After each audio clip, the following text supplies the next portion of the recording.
मेरे प्रिय छात्राओं, मॉडर्न स्टडी सेंटर के हिंदी विभाग में जनार्दन चौधरी, अध्यक्ष हिंदी विभाग के एसआर कॉलेज राजनंदन की तरफ से आप लोगों का हार्दिक स्वागत है। आज हम बात करेंगे दिगंत भाग 2 के अंतर्गत संकलित कविता उषा पर। इस कविता के कवि का नाम शमशेर बहादुर सिंह, बड़े ही ऊंचे स्तर के प्रयोगवादी रचनाकार रहे हैं। तो हम बिना कोई इधर उधर की बात किए हुए सीधे तौर पर पाठ पर उतरते हैं। उषा कविता शुरू करते हैं। उषा के नाम से ही स्पष्ट है कि प्रातः काल, अरुण काल को हम उषा कहते हैं। अरुण काल यानी सुबह सवेरे का काल उषा काल है। उषा काल पर अनगिनत कवियों ने कविताएं लिखने का काम किया है। इसी तरह शमशेर बहादुर ने भी अपने प्रयोगवादी शैली के आधार पर उषा को चित्रित करने का प्रयास किया है।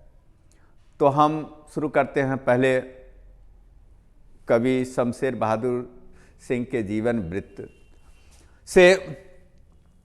तो शमशेर बहादुर सिंह का जन्म 13 जनवरी 1911 ईस्वी, देहरादून उत्तराखंड, अभी का उत्तराखंड, उस समय का उत्तर प्रदेश ही मानकर चलिए। जिस समय उनका जन्म हुआ उस समय उत्तर प्रदेश, लेकिन अभी उत्तर प्रदेश नहीं, अभी वह उत्तराखंड के अंतर्गत आता है। और निधन 1993 में हुआ। इनके माता पिता प्रभुदेई एवं तारीफ सिंह। शिक्षा 1928 में हाई स्कूल, 1931 में इंटर, 1933 में बीए और 1938 में एमए प्रीवियस अंग्रेजी किया। ये प्रीवियस कर नहीं सके, नाम लिखाकर छोड़ दिया। बच्चन जी के दबाव में इन्होंने प्रीवियस में नाम तो लिखा लिया, लेकिन कर नहीं पाए, आगे की पढ़ाई नहीं कर पाए। कविता इत्यादि लेखन में लग गए, पत्र पत्रिकाओं के संपादन में लग गए और उसी में रमे रहे। इन्होंने विभिन्न पत्रिकाओं का संपादन किया। आप जान लें कि देहरादून से ये दिल्ली आए, वहाँ वकील आर्ट में पेंटिंग का काम सीखा और वहाँ से पुनः देहरादून आए और देहरादून से पुनः इलाहाबाद आ गए। और इसी इलाहाबाद काल में इन्होंने भरपूर साहित्य सृजन किया। और ये जो आप देख रहे हैं, रूपाभ, कहानी, माया, नया साहित्य, नया पथ एवं मनोहर कहानियाँ आदि पत्रिकाओं का संपादन किया। विभिन्न साहित्यकारों के संपर्क में आए और इतना ही नहीं, आगे चलकर उन्होंने उर्दू हिंदी कोश का संपादन भी किया। 81 से 85 तक प्रेमचंद सृजनपीठ विक्रम विश्वविद्यालय उज्जैन के अध्यक्ष हुए। और फिर यात्रा 1978 में इन्होंने सोवियत रूस की। अब आगे देखें, 1932-33 से इन्होंने अपना लेखन कार्य आरंभ किया। इनकी कविताएं हैं दूसरा सप्तक, फिर कुछ कविताएं, कुछ और कविताएं, चुका भी नहीं हूं मैं, इतने पास अपने, उदिता बात बोलेगी, काल तुझसे हो रहा मेरी, टूटी बिखरी हुई, कहीं दूर से सुन रहा हूं, सुकून की तलाश इत्यादि। यहां पर ध्यान रखेंगे, अन्य सारे कवियों की जो रचनाओं का नाम है उससे हटकर इन्होंने अपनी रचनाओं का नाम रखा। इसीलिए ध्यान से इनकी कविताओं के नाम को याद रखेंगे। परीक्षा में पूछा जा सकता है, उस समय घबराने की ज़रूरत नहीं है, याद रखने की ज़रूरत है। याद रखकर आप उसका सही सही उत्तर देंगे। इनका काल प्रयोगवाद काल रहा है। आपने पढ़ा दूसरा सप्तक। प्रयोगवाद काल के ये बड़े ऊंचे स्तर के कवि रहे हैं। और फिर विशेष में आप जान लीजिए कि ये इन्हें कवियों का कवि कहा गया है। इन्हें कवियों का कवि कहा जाता है। अब हम उषा कविता के सारांश या भावार्थ पर बात करते हैं। यह लेखन शैली है। प्रयोगवादी कवि शमशेर बहादुर सिंह रचित उषा शीर्षक कविता में उषाकालीन प्रकृति का बड़ा ही मोहक चित्रण किया गया है। यहाँ तक आपने देखा कि इस तरह से परीक्षा में यदि सारांश पूछा जाता है तो लिखने का प्रयास करेंगे। आपको पहले ही बताया गया है, उषा कविता में उषा काल का वर्णन किया गया, बिल्कुल प्रयोगवादी अंदाज में। उषा काल में सुबह सवेरे चारों ओर हल्का धुंध रहता है, हल्का प्रकाश भी आता है, अपने आप में वह संधि काल होता है। लोग रात के निश्चिंत नीरव वातावरण से धीरे धीरे उठते हैं। चारों ओर मंदिरों में घंटी घड़ियाल बजने लगते हैं, जहीं तहीं चहलकदमी शुरू हो जाती है। पूरब के क्षितिज में लालिमा आती है, धीरे धीरे सूर्योदय होने लगता है। इसी चित्र को कवि ने मोटे तौर पर इस कविता में उतारने का प्रयास किया है। पहले ही बता दिए हैं कि ये कवि होने के साथ साथ बड़े चित्रकार भी थे। इनकी कविताओं में चित्रात्मकता अपने गत्यात्मकता के साथ उतर जाती है अनायास ही। यहाँ भी आप देखेंगे कि कवि कविता लिख रहा है, लेकिन कविता में एक बड़ा सुंदर चित्र, जादुई चित्र उभर कर सामने आता है। तो फिर हम इसको शुरू करते हैं। कविता में उषाकालीन प्रकृति का बड़ा ही मोहक चित्रण किया गया है। यहाँ कवि ने उषा का बड़ा ही गत्यात्मक चित्रण किया है। शमशेर बहादुर मूलतः चित्रकार ही थे, इस कारण उनकी कविताओं में चित्रात्मकता अधिक उभरी दिखाई पड़ती है। वे कविता के माध्यम से चित्र खींचते नजर आते हैं। आवश्यकता अनुसार वे रंग योजना भी करते हैं। प्रातःकालीन नभ शंख जैसा दिखाई पड़ता है। भोर का नभ राख से लिपे चौके की तरह मटमैला, भींगा और पवित्र दिखाई पड़ता है। पुराने समय में जब मिट्टी के घर हुआ करते थे, घर की जमीन मिट्टी में, तो वहाँ भोजन रखने के लिए चौका बनाया जाता था। एक ऊंची जमीन बना दी जाती थी चबूतरा किस्म की, उसको प्रतिदिन लोग राख से, गोबर से, मिट्टी से पवित्र बनाने के लिए लीपा करते थे। उसी चित्र को यहाँ पर कवि ने प्रस्तुत करने का प्रयास किया है कि जिस प्रकार राख से लिपा हुआ चौका बड़ा पवित्र, सुंदर और गीला रहता है, उसी तरह तो आकाश भोर का है, वह मटमैला भी है, गीला भी है और पवित्र भी है। लिपे चौके की तरह मटमैला, भींगा और पवित्र दिखाई पड़ता है। सूर्य देव का रथ थोड़ा और आगे बढ़ा, धीरे धीरे सूर्योदय हो रहा है। पूरब के क्षितिज में लालिमा अब हल्की हल्की आई है, धीरे धीरे वो लालिमा गहराती जा रही है। काले अंधकार के ऊपर उषा की लालिमा छिटकने लगी है। सूर्योदय के साथ साथ सुगंध भी वातावरण में फैलने लगा है। काले सिल पर लाल केसर मलने जैसा दिखाई पड़ने लगता है। कवि ने इसे काले स्लेट पर लाल खड़िया मलने जैसा भी चित्रण किया है। इससे कवि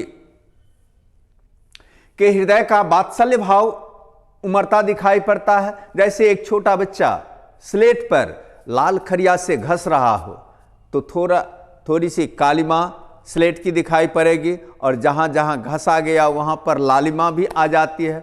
इसी तरह तो पूरब के क्षितिज पर कहीं कहीं पर लालिमा, कहीं कहीं पर हल्की कालिमा दिखाई पड़ती है। ऐसे ही मोहक जादुई दृश्य को प्रस्तुत करने का काम किया है कवि ने। वात्सल्य भाव उमड़ा दिखाई पड़ता है। बच्चे और स्लेट की बात करके कवि ने अपनी वत्सलता को दिखाया है, वात्सल्य भाव को उभारा है।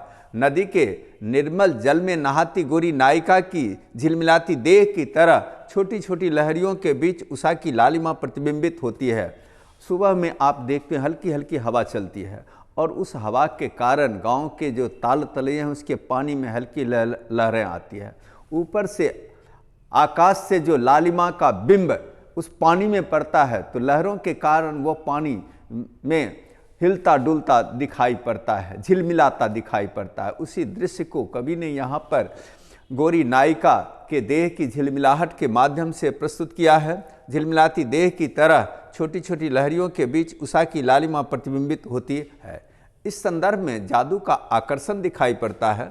सूर्योदय के बाद सारा जादुई करिश्मा समाप्त हो जाता है, क्योंकि सूर्योदय हो गया, प्रकाश फैल गया, सब कुछ साफ साफ दिखाई पड़ने लगा।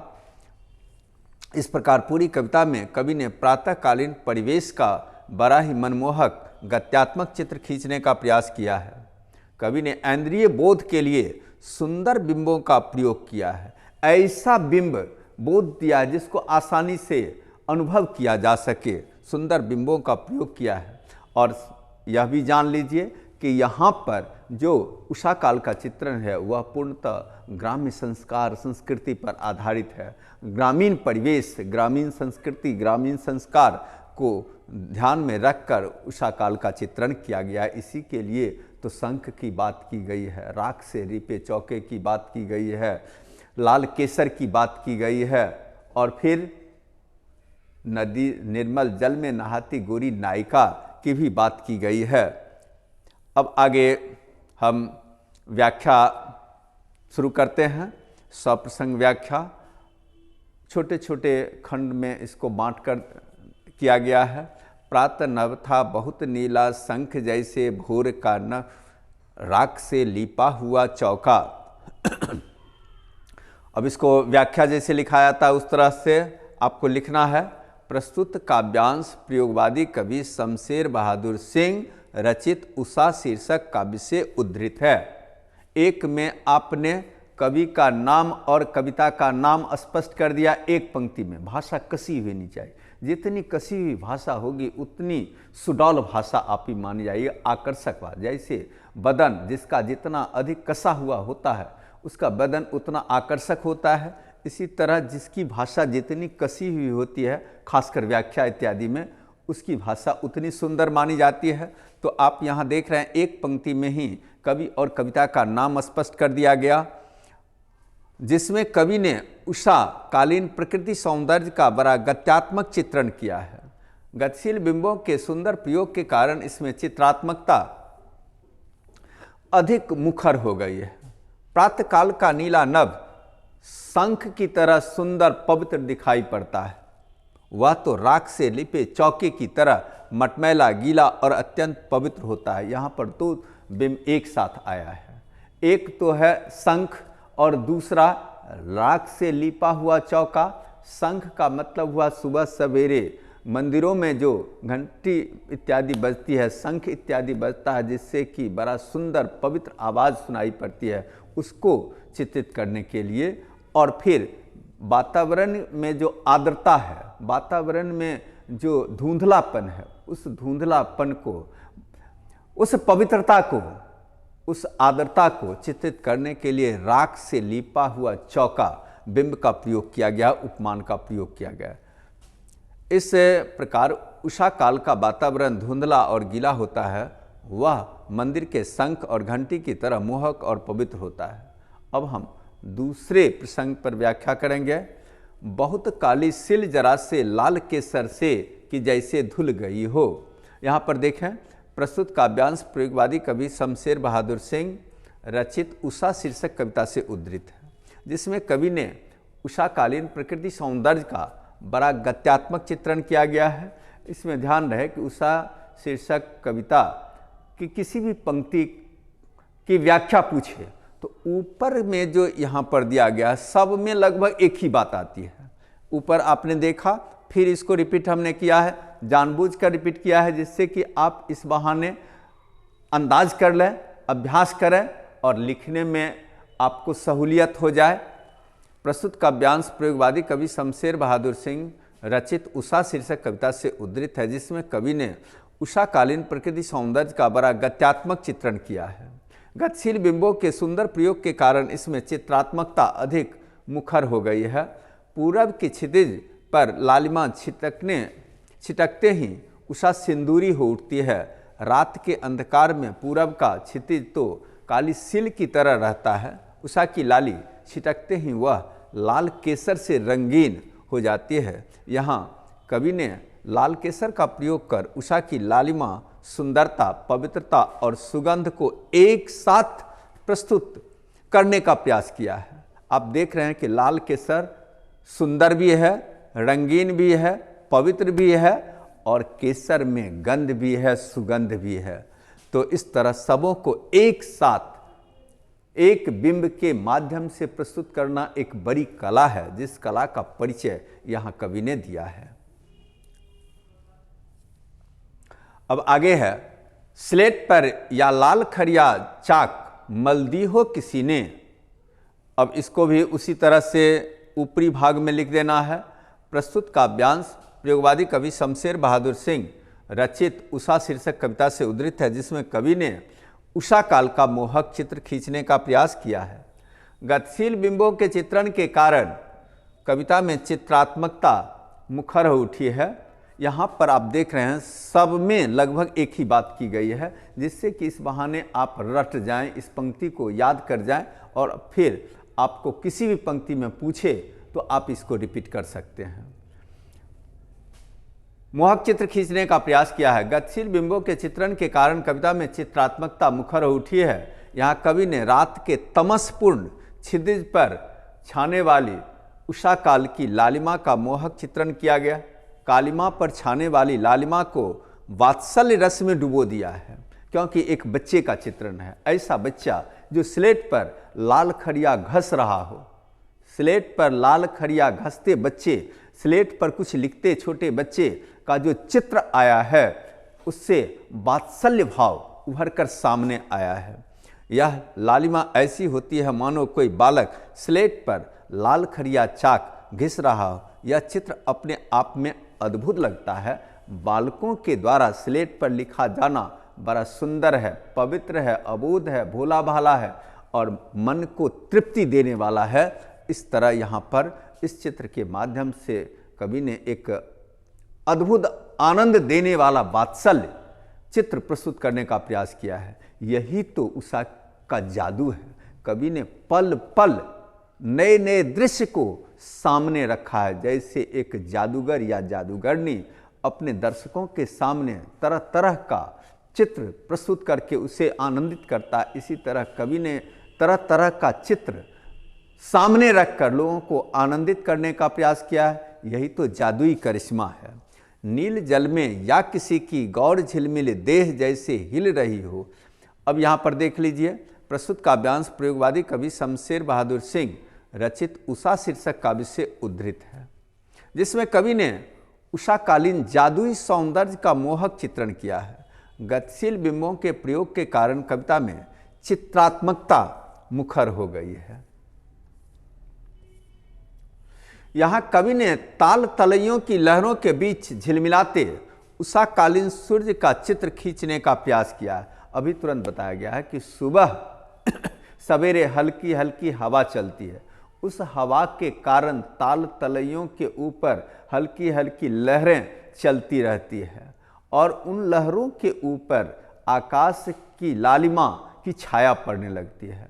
वह छाया भी झिलमिलाती, डोलती, हिलती नजर आती है। वह जो सूरज की छाया है, वह गोरी नायिका के नहाते झिलमिलाते देह की तरह है। इसी को यहाँ पर स्पष्ट करने का प्रयास किया है। उषा काल में हल्की हल्की हवा चलने के कारण ताल तलैयों में लहरें उठती रहती है। पूरब के क्षितिज पर उगते सूरज की छाया उसमें पड़ने लगती है। वह भी झिलमिलाते हुए ऊपर उठती दिखाई पड़ती है। यह दृश्य ऐसा लगता है मानो कोई गोरी नायिका स्वच्छ जल में नहा रही हो, पानी में उसकी देह की छाया झिलमिला रही हो। इस तरह आपने यहाँ पर एक सौंदर्य का चित्र देखा। गोरी नायिका जो गांव के ताल तलैयों में निर्मल जल में स्नान करती है, उस चित्र को दिखाकर कवि ने अत्यंत सुंदर रागात्मक चित्र प्रस्तुत करने का प्रयास किया है। आगे है, जादू टूटता है इस उषा का अब सूर्योदय हो रहा है। यह अंतिम खंड है। जादू टूटता है इस उषा का अब सूर्योदय हो रहा है। जादू टूट रहा है। जो जादू उषा दिखाती थी पहले, कवि ने जितने सारे दृश्यों को दिखाया, रंग बिरंग, पल पल नया नया रंग का जादू आता है। कभी लाल केसर का, कभी लाल खरिया का, कभी राख से लिपा हुआ चौका का, कभी नीले शंख का, कभी किसी का जो दृश्य सामने आया, जादुई दृश्य सामने आया, जिसको देखकर मन में तृप्ति होती है। अब सूर्योदय होता है तो वह जादुई दृश्य समाप्त होता है। इसी को यहाँ पर स्पष्ट किया गया है कि अब सूर्योदय हो गया, चारों ओर चमक, चारों ओर दीप्ति फैल गई, अब कहीं कुछ धुंधला नहीं है, अब सब कुछ साफ साफ दिखाई पड़ता है। पहले जो कवि ने उषा का जादुई चित्र दिखाया कि यह नीले शंख के तरह है, यह राख से लिपा हुआ चौका के तरह है, यह लाल केसर से धुला हुआ है, स्लेट पर लाल खरिया है, नीले जल में कोई नहाती गोरी नायिका का झिलमिलाता देह है, यह सब जो उषा का जादुई सौंदर्य है वह सूर्योदय होने के बाद टूटता है। अब यहाँ पर आप देखें, प्रस्तुत काव्यांश प्रयोगवादी कवि शमशेर बहादुर सिंह रचित उषा शीर्षक कविता से उद्धृत है, जिसमें कवि ने सूर्योदय कालीन जादुई सौंदर्य का चित्रण किया। उषा काल के सौंदर्य में तो जादुई सौंदर्य होता है जो सौंदर्य के बाद समाप्त हो जाता है। कवि ने इसमें ऐसे गतिशील बिंबों का प्रयोग किया है कि पाठक सहज ही एक जादुई भावलोक में पहुंच जाता है। यह जादू एक झटके के साथ तब खत्म होता है जब कविता खत्म हो जाती है, अर्थात सूर्योदय हो जाता है। इस तरह आपने इस पाठ में उषा काल का मोहक दृश्य देखा, सुना, पढ़ा। तो अब हम यह पाठ समाप्त कर रहे हैं, फिर अगले पाठ में मिलेंगे। तब तक के लिए धन्यवाद।